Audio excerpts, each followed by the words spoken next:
What's up, everybody? Welcome to KJ Studios. It's your boy Jay. It's your girl Kaya. And we have news.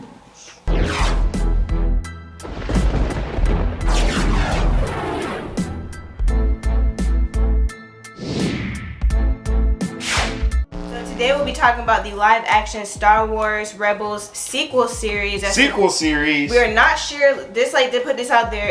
It's all speculation, guys. So we're not sure if it's actually going to happen or not. But I strongly believe that it's most likely going to happen. And we're going to go through all the details. So that way you can kind of understand why we think that. And also just to let you know all the basic information that could possibly be happening in this live-action. Everything you need to know. Mm-hmm. Okay, so first things first, Lucasfilm reportedly wants to have a live-action Rebels 2 series, so that's the most important thing to know because most likely it's going to happen. So Ahsoka will probably be something of like a sequel series to Rebels. That's like, people are thinking it could be that, like just like a sequel series to it. We're not really sure. But Lucasfilm says plans on having a more direct continuation of the animated series, so it could mean that, you know, it could go either way. There's so much that any direction that it could really go into. Well, if it says direct continuation, what that's telling me is that it's picking up right where it left off. Right. And then also he said it shows in the timeline of The Mandalorian will be building up to a crossover event, which means that there's something he's planning. We don't know what exactly events he's talking about, but we do know that there's going to be some type of crossing with these series. It could possibly mean that this could be one of the series that they cross over into maybe like Ahsoka or something like that. We're not really sure how they're going to do it yet, but that's what we're thinking. And the series title is supposed to be Star Wars Rebels 2. So what about the plots? What do we know so far about the plots? Well, the thing is about the plot details, they're not really available, but people have a couple of theories as to which direction they could go into. It's important to note that the timeline will be very important because the timeline will depend on where they start off in the story. But because he says, Lucasfilm says that it's supposed to be a direct continuation, that could most likely mean that they're just going to start from where they left off, most likely. But here's the first one. They think that the series will pick up the story of the Ghost Crew following the end of the original show. So, the series finale flash forward after the events of the original trilogy with the heroes scattered. So that means that after, they'll basically pick up at that point where everybody's been scattered all over the place. So if Ezra and Sabine, Wren are in Ahsoka, they're expecting that at some point the three of them will come across the other members, which is Hera, Zeb, and Chopper. So it'll be the three of them, and eventually it'll come across everybody else. So it'll be kind of like a thing that, you know, it develops over time. All right, so the second plot that people are expecting that could possibly happen is that it will start off with them trying to figure out what happened with Ezra and Thrawn and what happened to them when they went into the unknown regions. So that means that Ahsoka wouldn't necessarily be in this part. It would just mainly be focusing on what they've been up to, what happened to them while they're in that area. So I feel like that's important to start off with because if you start off right with Ahsoka, I'm not really sure how that would happen. I think it would be kind of cool if you focus on them first and then they meet up with Ahsoka later.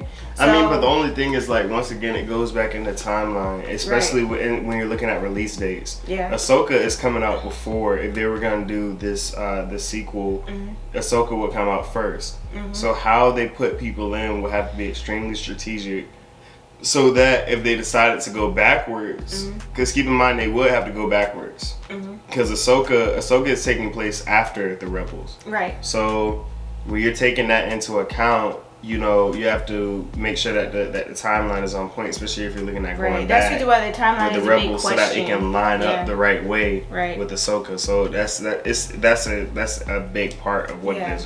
So if they are going to do this live action, like everybody's been saying, the timeline is very important. And since we don't have a plot or anything like that yet, it's going to be hard to determine where they'll actually insert these characters and stuff like that. So that's going to be interesting to see how they do that. So has anyone been casted for any of these roles yet? That's a yes and no, only because of the fact that the casting that they've done so far is for the Ahsoka series. So obviously anybody that they cast in those roles will also be using the live action if they choose to do that. But let's move on. Well, there is no choosing at this point. They're signing people to the franchise. I mean, if they choose to do the live action. If they choose to do the live action, yeah. But basically, if you're most likely. They're signed to multi-movie or multi-episode, multi-show deals. So it's a time contract or a fulfillment contract as opposed to you know, just signing on for one movie, a contract for one movie, or a contract for one show. So what it tells me is the details of the contracts based off of who's in the show, who's casted for a role, what their contract looks like. Right. That's what I would want to know. That would tell me whether there's other projects involving that particular character, whether it be animated or live action. Yep, that's very, very true. So what do we know so far about the casting? So as far as Sabine Wren, that's one of the first things I've heard about first is the fact that they're already looking for actresses for this role. But what we do know is that it's not necessarily for the role, like I said before, of the Rebels 2 series. It's actually for the Ahsoka series. So what we know about Sabine is that she'll be a very big character. She'll be a major supporting character for the Ahsoka series, which is why they're looking for one. Now, this hasn't really gone well for the longtime fans of the Rebels 2 because they really wanted the voice actress Tia Sakar to play the live action role of Sabine. So a lot of people haven't been happy about it, but she did make a tweet addressing this because people were really pissed off and they're making like a lot of posts supporting her, like, we want you, we don't want anybody else to play this role. Alright, so as far as like how much power fans actually have, a lot of people will probably say that Rosario Dawson is a good example of how fans can influence. Nobody's really sure if it had a lot to do with the fans, but the fans are really pushing for her to play Ahsoka. So that's an example of how possibly if he didn't say it before, but off camera he did say that it also comes down to ability and things like that, and if she actually has the talent to actually, you know, she's a great voice actress because she actually played the part. So that's another thing. If she does have that ability, it could possibly get her in the role. We're not really sure. I mean, the thing is that it comes down to the success of the series. Yeah. So, fact of the matter is that Star Wars, you know, with Jon Favreau involved, at this point, they don't care about fan casting. Yep. Because we found that fans were wrong on a lot of different castings, and a lot of the castings for the benefit of the brand itself were a lot better. The thing is if she can cut it, obviously you want to bring back a character. Same thing as what they did with Tamara Morrison. The thing with her is I don't know her resume outside of voice acting. Right. And I don't know if it goes that deep. It would be great to bring her back, obviously, because she's familiar with the character. Right. But like I said, if you're only a voice actor, there's a huge difference between being a voice actor and being a live action or being a carrier versus voicing the character. Yeah. Now, all right. So as far as other casting news, a report does say that they have 2 actors that they've casted for the role of Ezra Bridger and Grand Admiral Thrawn for the live action. We're not sure if the casting is for Ahsoka or not, because if you guys watch our other video where we talked about Ahsoka, went over all the recent news and stuff like that, we do know that in a plot she's supposed to be trying to hunt down Admiral Thrawn and Ezra. So we're trying to figure out, are they going to be on the Ahsoka show, or is it going to be like the crossover event that he mentioned before? So is this going to be like a crossover type thing? Well, Thrawn is. I'm pretty sure Thrawn is going to be in the Ahsoka movie. Right? And like I said, if they're doing Rebels, they're going to have to go back in time. And the connection with Ezra is already there. So he would have to be in Ahsoka if Thrawn is going to be in there as well. Right. But who is going to play Admiral Thrawn? Lars Mikkelsen will return as Grand Admiral Thrawn. He did the voice acting for him in the Rebels animated series. So he'll be returning to this role in live action form, which is going to be interesting to see. If you look at the picture, I mean, he looks kind of like older, I guess. But I mean, I guess he could be okay, because all the pictures I've seen of Thrawn, and even in the animated series, he looks like he's like not like younger, but like he has like a. I'm sure he's a grown behind man, but Lars looks like he looks like 50 to 56. Yeah. And Admiral Thrawn looks 40. 40 to 44, 45. Yeah. So it's quite a bit of a difference, but it's nothing you can't really fix with a little bit of... Yeah, and plus like a lot of the fans are happy about this anyways, because they're a big fan of having their voice actors play the actual live action roles. So nobody's complaining about this casting at all. So alright, so who will be casted for Ezra Bridger? We're thinking that it could be Minna I'm so bad at names. Mina Masood. Okay, Mina Masood. So most people know him by the 2019's Aladdin movie. We're thinking that it could be him who was casted for the role. We're not really sure because he did post something on Instagram. We're not sure if he's confirmed the news of playing him or not, because he did post a quote from Rebels in a post. Obviously we're gonna put it up for you guys to see it, but we're not sure if he's just playing around with the Star Wars fans or not. But it looks like it's a possibility that he could have been casted for the role. If you look at the two pictures of the animated Ezra and then him, I guess it looked like it could work. He would just have to grow his hair out, or like probably cut off his facial hair just so that he looks. I mean, he could leave it the same. Nobody gonna think. Yeah, either or. It doesn't really matter. But people are happy with this role as well. I haven't seen anybody complain about it. People seem like they're cool with him being casted for this role. So I mean, I guess we don't really know, but it's a strong possibility. Age may not be too much of an issue for Thrawn, for Lars Mikkelsen, or for Mina Masood. And the reason why is because of the time between season 1, season 4, the final season, and Ahsoka. Right. The time in between is gonna matter. Yeah. If there's some years in between, then you can explain why he looks from 40 to 45 to 50 to 56. Right. You can explain that away. The age at that point, sort of the age goes away. And with Mina Masood, obviously he starts off the show pretty young. He's still a pretty young dude, so I mean, you can pass that off as well. So age doesn't become as much of an issue depending on timeline.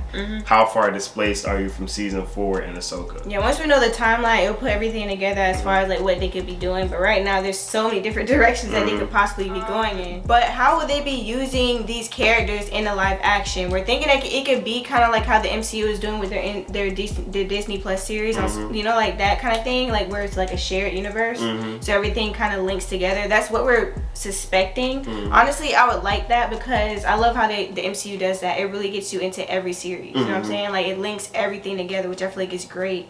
And I feel like it'd be really smart for them to go in that direction. One of the things that people are suspecting is that Masood and Mikkelsen could pop up in briefly in Ahsoka. So that's a strong possibility. Or one of them could pop up in Ahsoka and then another one pop up in maybe like a different series. But it all just depends on how they decide to go and like which direction they decide to go into, which is like very important. They're thinking that Thrawn could pop up in Obi-Wan Kenobi. It's a very strong possibility that could happen as well. I can see that happening too.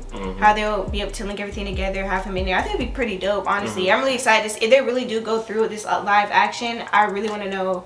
I can't wait to see how they do it, honestly. It's going to be really cool. But they also suspect that Hayden Christensen, aka Anakin, could also most likely appear in both. Well, obviously he's gonna be in Kenobi. Yeah. And he could also be in Ahsoka. He has to appear in Ahsoka for me. Yeah. I mean, he has to. He's not Darth Vader yet. And their connection as well. They have a very, very in-depth connection. There's a huge connection between the two of them. So it would only make sense that they would be included. Right. So, I mean, that's all the information we have so far. There's a lot of other aspects that we haven't taken into account. Either Master Yoda as well. The like I said, the Bad Batch could also make an appearance as well because of Agent Cody. I mean, not Agent Cody, but Captain Cody and Rex. So having all of those guys, expect to see them possibly make references or cameos in these shows as well, especially when you're talking about Kenobi. Right. When you're thinking about General Kenobi and Anakin at that time. So. So a lot of things are kind of like up in the air, but I feel like in a good way, because you just don't know what to expect. I feel like whatever they come up with is going to be good because they're already at a great start anyways with the series and stuff like that. I definitely can't wait to see Ahsoka. I guess we have to wait to see. We basically have to wait till Ahsoka to see exactly what they decide to do if they decide to do this live action Rebels 2 series. So I think it all comes down to Ahsoka and how they decide to do that. So if there's any more news, we'll make sure that we update you guys on everything. Yeah, if you guys know anything that we don't know, it's definitely not gonna drop till like 2023. Yeah, it's gonna be amazing. Don't expect it till like maybe, because one thing, they have been pretty quick. Jon Favreau and everyone involved have been pretty quick with as far as their releases and everything. Yeah. And that's why I'm giving it 2023 instead of 2024. If this was Marvel, we'd be looking at 2024, 2025. Given the fact they had just confirmed Boba Fett and they started filming, and then filming already wrapped up. Right. Kenobi started filming in February, and filming already wrapped up. They're pumping this stuff out pretty quick. Really so yeah. if we do get a confirmation of Rebels 2, expect it to be released around the end of 2022 to 2023. I mean, I personally think it's highly likely. What do y'all think? I really think that this is possibly something we can actually see at some point. I mean, I think it would be cool because it's a huge part of Ahsoka's character arc and her growth. Just like I said, it's hard to make an Ahsoka show without Anakin being involved. Right. It's hard to make a Kenobi show without Anakin being involved. So I mean, when you're taking into account all these things, you know, the connections between the characters are undeniable. Ezra, Sabine, Wren, and all of them. I mean, you have to they have to make appearances. But anyways, what do you guys think? Do you think that this is, like, how do you feel about it? I personally think that Rebels 2 is at a good point to do a crossover into live action. I think, like, with the way that they left off the series, I personally think so. The way they left it off on, like, a cliffhanger, it would be kind of cool to see it in live action form continuing from there. I think. For me, like, cool. Star Wars is so intricate in timelines and course of events. They're gonna have to specify when it's happening, what is happening, and when. That's gonna be huge because they can't just make shows and expect you to know. Exactly. Because you have to really be into Star Wars, have to really follow Star Wars to understand when the timelines are. So no joke. So for a lot of people, they're gonna have to specify when they are. Yeah, for sure. What do you guys think about this live action? Are you a fan of the idea or are you not? Is there something that we didn't address in this video that you know? Just put it down in the comments below. We would love to know. Anything we probably don't know as well. So let us know that down below. Also check out the other Star Wars video if you don't have the recent updates on those Star Wars series, because we did go through all of them. So definitely check that video out. Check out our last video as well. And we'll see you guys in the next video. Whoa, wait. Like, share, comment, subscribe. I almost forget. Yeah. Do that. And we'll see you guys in the next video. Post with a thumbnail.